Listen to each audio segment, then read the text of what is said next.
very excited to have my next guest join us. It has been quite some time since we've had the full band called The Beaches join us, and they're here to talk about their upcoming album, Blame My Ex. Hello, hello. Hi. Thanks for having us. How's it going? Good to see you. Yeah, I think the last time you saw us as a foursome would have been when Late Show was coming out. So this is, A long time. a long time coming. It's nice. Yes. I mean, Kylie, you grew 4 inches since I last saw you. Yeah. I barely fit in the camera. She's taller than all of us now. And Eliza, I don't know how many tattoos you've gotten since that time.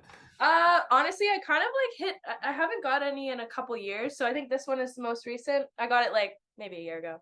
So, I mean, who knows? I bring it up because it's visible. It's just like, Yeah, Oh, hell yeah. Maybe next time there'll be more added to the sleeve. it looks very good. And of course, Leandra and Jordan, we spoke, I think, during the early part of the emergence from the whole situation of COVID and whatnot. When you we were still locked down in Canada, but we got some freedom with the Aces in the States. yeah. And you guys have been doing it up big this year. You've been hitting a lot of, obviously, tour dates. I saw you in San Francisco. You also played Lollapalooza. We did. Yeah, crazy. Yeah. I mean, first of all, congrats on that. That's a big milestone for a band. Thank you. What was that like this year? It was a total whirlwind. It was such a cool experience, and having a festival in the downtown core of any major city like Chicago is such a cool and kind of stressful with like parking and all that. But I think for us, like being girls from Canada, to be able to play such like a famous and renowned iconic festival is such a milestone moment for us in our career, and it just really feels like things are kind of like picking up pace, and it's like what we've been working towards for so many years now. It feels like our dream is kind of like starting to come into fruition. I was thinking the same word. Yeah. Great minds. I mean, the chemistry between you guys is just obvious, especially when you're on stage. I saw you when you were on your short headline run in the spring here in San Francisco. Cool. Sold out affair. And it was just wild. And you gave some hints and glimpses, and you played some new songs. I imagine that a lot of these songs have been brewing for some time, but at the same time, it's based on a recent experience. Is this true or false? Yeah. I'm not sure. Sorry. Gotta clear the throat. It's interesting you say that. Like, I think we've been working on this record for a while, obviously. And then a couple things happened to sort of change our trajectory a little bit. Like, I think the last time you saw us, we were still with our previous managers and we were still kind of signed.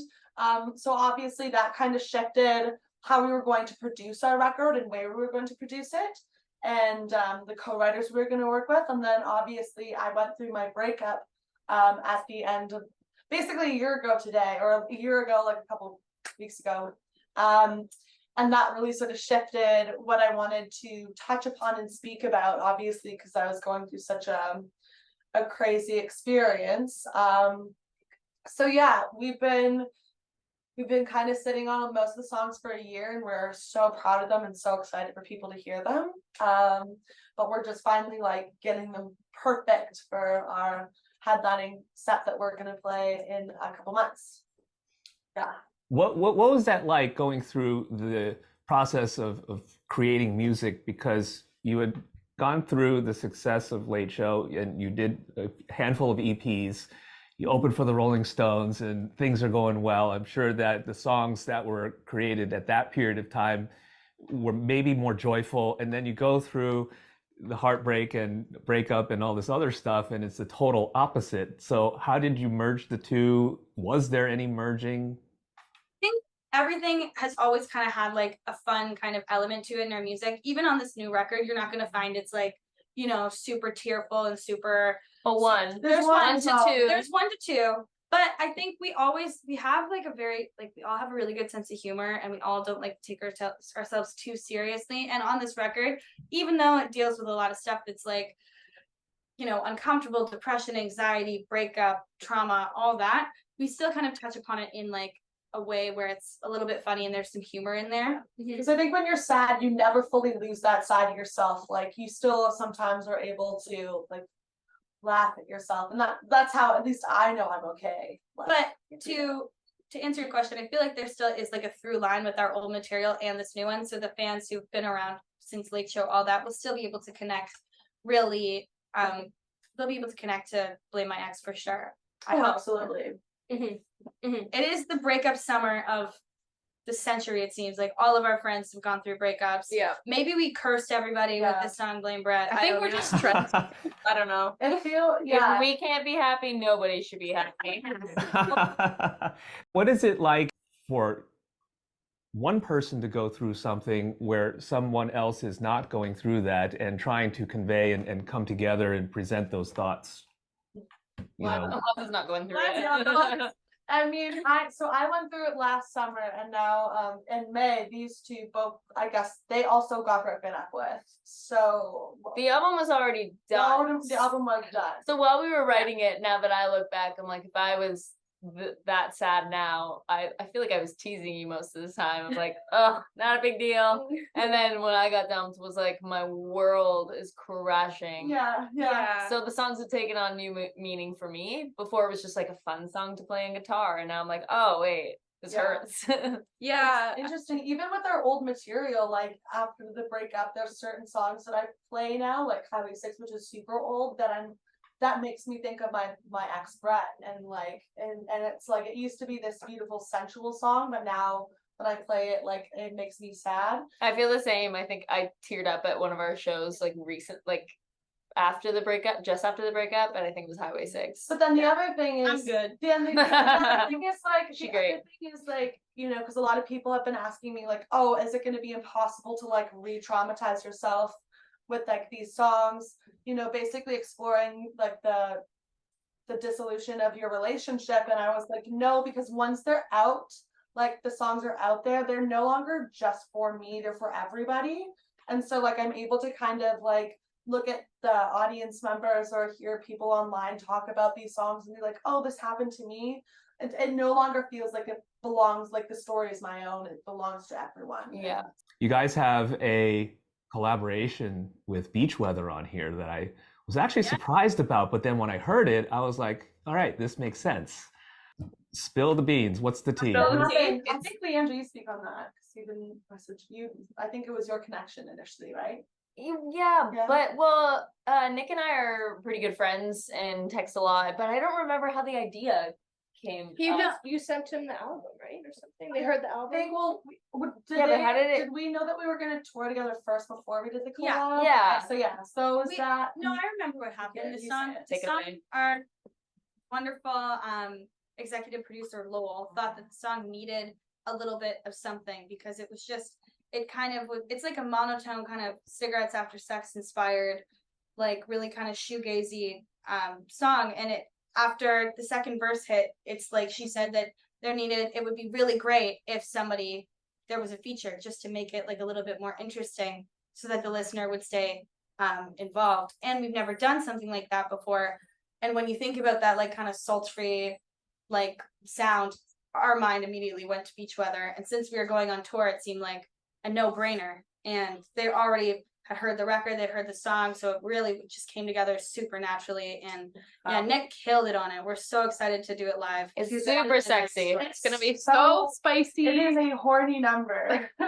Well, just the title alone, My Body Featuring Your Lips. I know. Yeah, it's quite spicy. That's the one song I can't listen to when my parents are in the room. I just feel like I just can't. Oh, do it. really? She Yeah. rips her clothes off. No. Oh my god, Leandra. Sorry. Sorry, I was just I'll cut that part out. I just lost focus there after you said that. Yeah. You obviously released a couple of singles, but the ones that really stand out to me are songs like Kismet. There's a lot of I think throwbacks in terms of the inspiration of sonics in this album. Yeah. You hit the nail on the head with that one. Like Kismet is I like to call it old, like sounds like old beaches in a way, but it also still has that through line of like the newer stuff we've been Yeah, but no. sure. I wrote Kismet. Kismet's actually, I think, one of the first songs I wrote for this record. It's sort of it was before my breakup, like months and months before that. I went to Nashville on a writing trip, and I wrote it with this sick guy. I can't remember his first name. Dan Aggie. Yeah, there we Dan go. He's a very talented dude, and we wrote it in a day. I was really hungover, and I was kind of like, I don't know if you've ever been in this position, but like when you go to a session and you're like, I don't know what I'm gonna write about today. So I have like a little note in my phone of just like fun words, and I just have always loved the word Kismet and like wanted to use it in the song. Sorry. And yeah, so he played me this little thing and we wrote it in like 2 hours, and I sang it, and it was like, this is a really fun song, and the band really liked it. We didn't end up having to change too much, but then it's actually the song that we sort of switched up a little bit right as the record was ending, because we didn't feel it like meshed with the whole breakup, pure sort of sound. So, but we still wanted to have like an uplifting kind of positive dancey number in the record just to shake things up. So we kept it in, but like changed the sonic so that it felt a little bit more like the Cardigans. Like, do you know that band? Also the Ting Ting. The There's a bit of a Ting reference on that one too. and like so a little bit more indie sleaze. So I changed the way I sang. I just did it like one afternoon with Lowell, and yeah, I really love it. It's become like one of my new favorites. It's just so silly and weird and fun and special. That's interesting you say weird, because when I was Weird. going through when I was listening track by track, and it just, obviously went to the next one, and Kismet started, I was like, oh, this is weird, because Yeah. as it flows through the album, right, it kind of stuck out. Mhm. Well, sometimes like I kind of wanted that to be the experience of the listener, like, because for me, when I was going through my post breakup, there would be days where I would feel like very introspective and sad, like